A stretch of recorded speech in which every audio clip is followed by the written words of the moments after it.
આજે આપણો ટોપિક છે સેમિકન્ડક્ટર. આપણને ખબર હોય છે કે દરેક વસ્તુ કેવી હોય છે, કાં તો એ પ્યોર ફોર્મમાં હોય છે, કાં તો એની અંદર કંઈ ને કંઈ ઇમ્પ્યુરિટી હોય છે. તો સેમ વસ્તુ સેમિકન્ડક્ટરમાં બી હોય છે કે અમુક સેમિકન્ડક્ટર એવા હોય છે કે જે એકદમ પ્યોર ફોર્મમાં હોય છે, અને અમુક સેમિકન્ડક્ટર એવા હોય છે કે જેની અંદર આપણે કંઈ ને કંઈક ઇમ્પ્યુરિટી ઉમેરેલી હોય છે. બરાબર.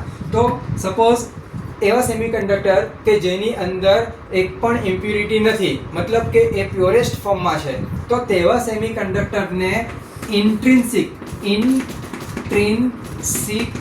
સેમિકન્ડક્ટર કહેવામાં આવે છે. ઇન્ટ્રિન્સિક સેમિકન્ડક્ટરનો મતલબ શું થાય કે એની અંદર કોઈ પણ જાતની ઇમ્પ્યુરિટી નથી, એટલે એ એકદમ શુદ્ધ ફોર્મમાં હોય છે. અમુક સેમિકન્ડક્ટર એવા હોય છે કે જેની અંદર આપણે જાતે શું કરવામાં આવે છે કે ઇમ્પ્યુરિટી ઉમેરવામાં આવે છે. તો એવા સેમિકન્ડક્ટરને કહેવામાં આવે છે એક્સટ્રિન્સિક સેમિકન્ડક્ટર. એટલે એક્સટ્રિન્સિક સેમિકન્ડક્ટરનો મતલબ એવો થાય કે એની અંદર આપણે શું કરેલું છે, ઇમ્પ્યુરિટી ઉમેરેલી છે. તો એવાને આપણે કહીશું એક્સટ્રિન્સિક સેમિકન્ડક્ટર. ઇમ્પ્યુરિટી કેમ ઉમેરવામાં આવે, તો એના માટે બી એના ઘણા ફાયદા હોય છે. બરાબર. એટલે આપણે શું કરતા હોય છે કે એની અંદર કંઈક ને કંઈક ઇમ્પ્યુરિટી ઉમેરતા હોય છે. બરાબર. આપણે સેમિકન્ડક્ટરની અંદર જે ઇમ્પ્યુરિટી ઉમેરે છે તો એને આપણે ડોપિંગ કહેવામાં આવે છે. એને શું કહેવામાં આવે? ડોપિંગ કહેવામાં આવે. જો મારે સેમિકન્ડક્ટરની અંદર હોલ્સ ઉમેરવા હોય વધારે, તો એની અંદર આપણે શું કરતા હોય છે, જનરલી ટ્રાઇવેલેન્ટ ઇમ્પ્યુરિટી ઉમેરવામાં આવે છે. ટ્રાઇવેલેન્ટ, ટ્રાઇનો મતલબ શું થાય? 3, અને વેલેન્ટનો મતલબ શું થાય કે એનો મતલબ એવો થાય કે કોઈ બી એલિમેન્ટ હોય અને એના આઉટર મોસ્ટ સેલ કે જે બધા કરતાં બહારનો સેલ હોય અને એની અંદર ઇલેક્ટ્રોન્સ કેટલા રહેલા છે ફ્રી, તો એવાને આપણે કહેવામાં આવે છે કે વેલેન્ટ કહેવામાં આવે. એનો મતલબ કે ટ્રાઇવેલેન્ટનો મતલબ શું થઈ ગયો કે એવા એલિમેન્ટ કે જેના એકદમ આઉટર સેલમાં 3 ફ્રી ઇલેક્ટ્રોન હોય, તો એને આપણે કહીશું ટ્રાઇવેલેન્ટ એલિમેન્ટ.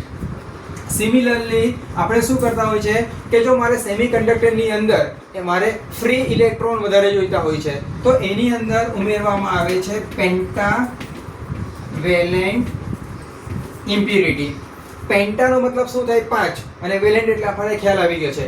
મતલબ કે પેન્ટાવેલેન્ટ ઇમ્પ્યુરિટી કોને કહીશું કે એવા એલિમેન્ટ કે જેના આઉટર મોસ્ટ સેલની અંદર 5 ફ્રી ઇલેક્ટ્રોન હોય, તો એને આપણે કહીશું પેન્ટાવેલેન્ટ ઇલેક્ટ્રોન.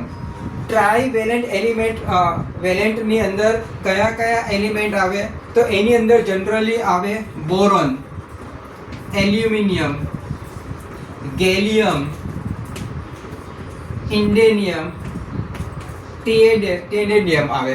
તો જનરલી આપણે શાનો યુઝ કરતા હોય છે? એલ્યુમિનિયમનો યુઝ કરતા હોય છે. આપણે જનરલી શું કરીએ? ટ્રાઇવેલેન્ટ ઇમ્પ્યુરિટી તરીકે આપણે એલ્યુમિનિયમ યુઝ કરીએ.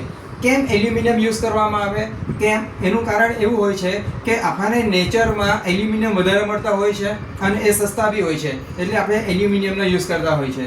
સિમિલરલી પેન્ટાવેલેન્ટ ઇમ્પ્યુરિટી તરીકે કોનો યુઝ કરવામાં આવે, તો એમાં આવે છે એક નાઇટ્રોજન, ફોસ્ફરસ, આર્સેનિક, એન્ટીમની અને બિસ્મથ. તો આ જે 5 એલિમેન્ટ છે એને આપણે શાની તરીકે યુઝ કરીએ છીએ? પેન્ટાવેલેન્ટ ઇમ્પ્યુરિટી તરીકે યુઝ કરીએ છીએ. ને જનરલી આપણે આર્સેનિકનો યુઝ કરતા હોય છે. કેમ આર્સેનિકનો યુઝ કરતા હોય છે? કેમ કે એ નેચરમાં વધારે પ્રમાણમાં મળે છે અને સસ્તું બી હોય છે, એટલે આપણે આનો યુઝ કરતા હોય છે. એલ્યુમિનિયમ યુઝ કરવાથી શું થાય, બરાબર, તે આપણે હવે જોઈ લઈએ.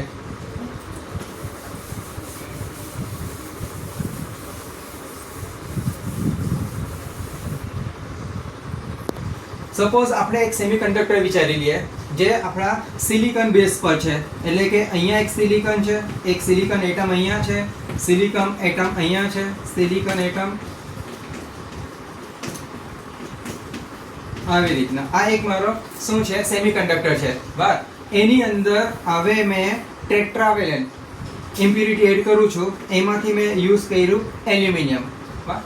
આ તો ફક્ત એક એટમ માટે છે, આવા તો ઘણા બધા એટમ હોય છે એની અંદર. બરાબર. સિલિકોનની અંદર ફ્રી ઇલેક્ટ્રોન કેટલા હોય છે? તો એના આઉટર મોસ્ટમાં 4 ઇલેક્ટ્રોન હોય છે, આવી રીતના.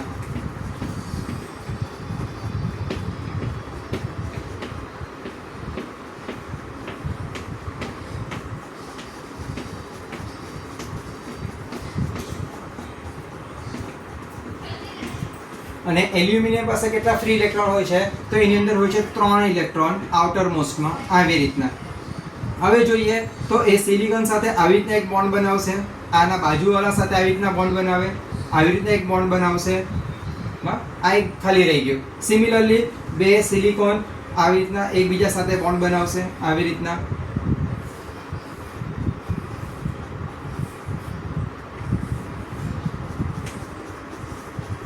આવી રીતના આ બાજુના સિલિકોન સાથે બોન્ડ બનાવશે આવી રીતના.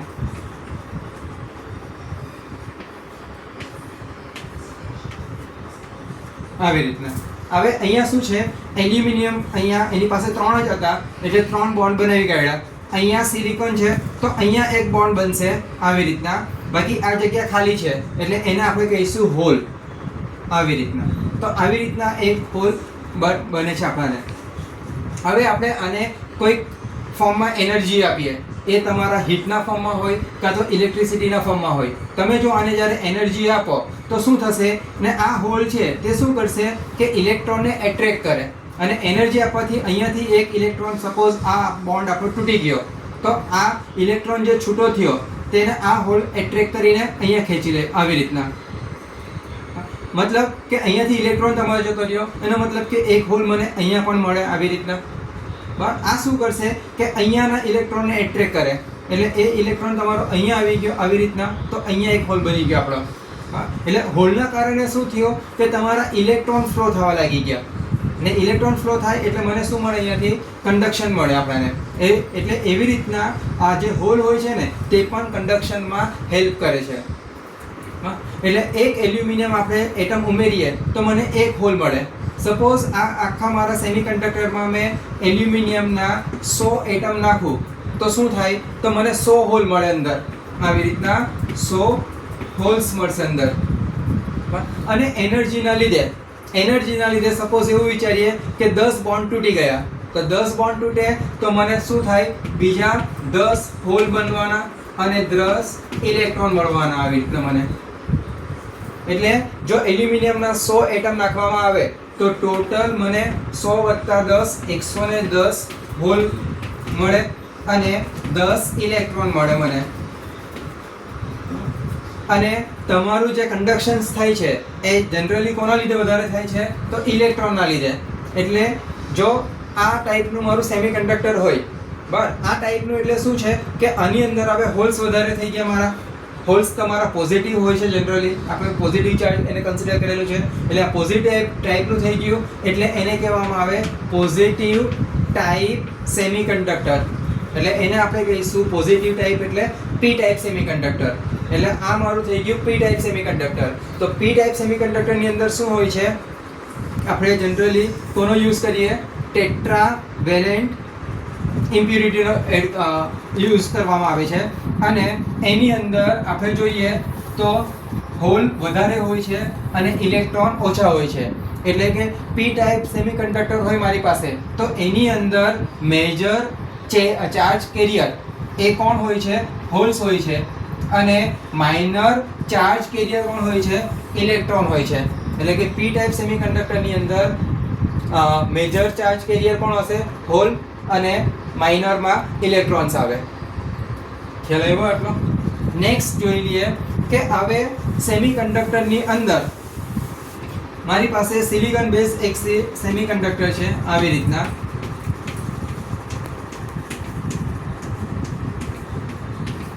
અને એની અંદર હવે મેં પેન્ટાવેલેન્ટ ઇમ્પ્યુરિટી એડ કરીશ. પેન્ટાવેલેન્ટમાં આપણે શાનો યુઝ કરતા હોય છે જનરલી આર્સેનિકનો યુઝ કરતા હોય. એટલે અહીંયા મેં એક આર્સેનિક એટમ એડ કરી દેવા તો શું થાય તો આની પાસે 4 ફ્રી ઇલેક્ટ્રોન છે આવી રીતના.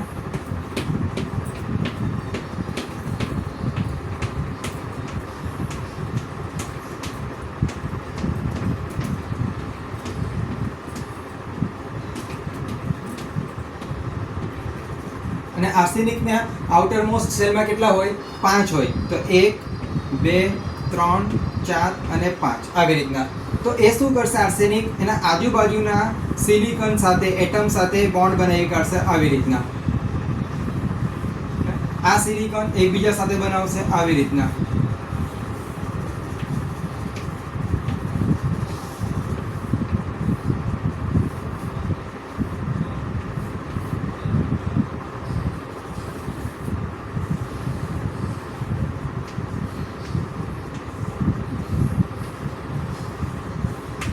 આવી રીતના.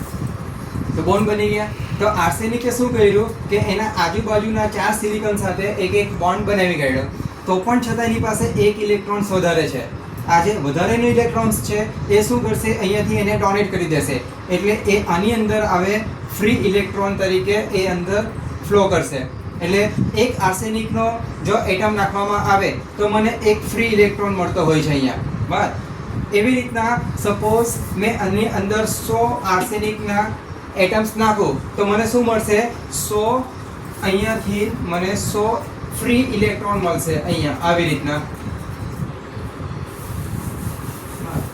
હવે ઇલેક્ટ્રોન્સ તમારા અહીંયા ઘણા બધા થઈ ગયા, 100 વધારેના આર્સેનિકના ઇમ્પ્યુરિટી રાખવાથી મને ફ્રી ઇલેક્ટ્રોન વધી ગયા. એટલે આ જે મારો સેમિકન્ડક્ટરનો નેચર કેવો થઈ ગયો, ઇલેક્ટ્રોનના લીધે નેગેટિવ ટાઈપનો થઈ ગયો. એટલે એને કહેવામાં આવે નેગેટિવ ટાઈપ સેમિકન્ડક્ટર. એટલે એને જનરલી આપણે શોર્ટમાં એન ટાઈપ સેમિકન્ડક્ટર તરીકે બતાવતા હોય છે. એટલે એન ટાઈપ સેમિકન્ડક્ટર એટલે નેગેટિવ ટાઈપ સેમિકન્ડક્ટર. બરાબર. એવું કેમ નેગેટિવ નામ આપવામાં આવ્યું, કેમ કે એની અંદર ઇમ્પ્યુરિટી ઉમેરવાથી મને એની અંદર ફ્રી ઇલેક્ટ્રોન મળતા હોય છે એના લીધે. હવે સપોઝ આપણે આર્સેનિકના 100 એટમ્સ અંદર નાખ્યા તો શું થયું કે મને 100 ફ્રી ઇલેક્ટ્રોન્સ મળી ગયા અને કોઈક એનર્જી આને મળી. તો એનર્જીના લીધે શું થશે કે આની અંદર 10 બોન્ડ તૂટી ગયા. તો 10 બોન્ડ તૂટે તો એના લીધે શું થાય, મને 10 બીજા ફ્રી ઇલેક્ટ્રોન મળશે અને એના લીધે મને 10 હોલ્સ મળશે. એટલે 100 આર્સેનિક એટમથી શું થઈ ગયું, મારે 100 + 10 110 આની અંદર ફ્રી ઇલેક્ટ્રોન થઈ ગયા અને 10 ફક્ત હોલ્સ થઈ ગયા. એટલે આની અંદર એટલે કે એન ટાઈપ સેમિકન્ડક્ટર હોય તો એનો મેજોરિટી ચાર્જ કેરિયર કોણ થઈ ગયો, ઇલેક્ટ્રોન થઈ ગયા મારા. અને માઇનોરિટી ચાર્જ કેરિયર તરીકે કોણ હોય છે, એની અંદર હોલ હોય છે. એટલે એન ટાઈપમાં મેજોરિટી ચાર્જ કેરિયર ઇલેક્ટ્રોન હોય અને માઇનોરિટીમાં હોલ હોય છે. જ્યારે પી ટાઈપમાં એના કરતાં ઊંધું હોય છે. પી ટાઈપમાં હોલ્સ મેજોરિટી ચાર્જ કેરિયર હોય અને ઇલેક્ટ્રોન માઇનોરિટી ચાર્જ કેરિયર હોય. એન ટાઈપ સેમિકન્ડક્ટરની અંદર બીજું શું હોય છે કે આની અંદર એક ઇલેક્ટ્રોન વધારેનો છે એટલે એ શું કરશે, ડોનેટ કરે. એટલે એને કહેવામાં આવે ડોનેટ ટાઈપ સેમિકન્ડક્ટર. એને શું કહીશું, ડોનેટ ટાઈપ સેમિકન્ડક્ટર. જ્યારે પી ટાઈપની અંદર શું કરવામાં આવે કે એની પાસે 3 જ ઇલેક્ટ્રોન હોય છે એટલે ચોથા એક બોન્ડ હારું એ શું કરશે, અહીંયાથી એક્સેપ્ટ કરે. એટલે એને એક્સેપ્ટન્સ ટાઈપ સેમિકન્ડક્ટર તરીકે બી ઓળખવામાં આવે છે. Clear? N type semiconductor, P type semiconductor. Okay.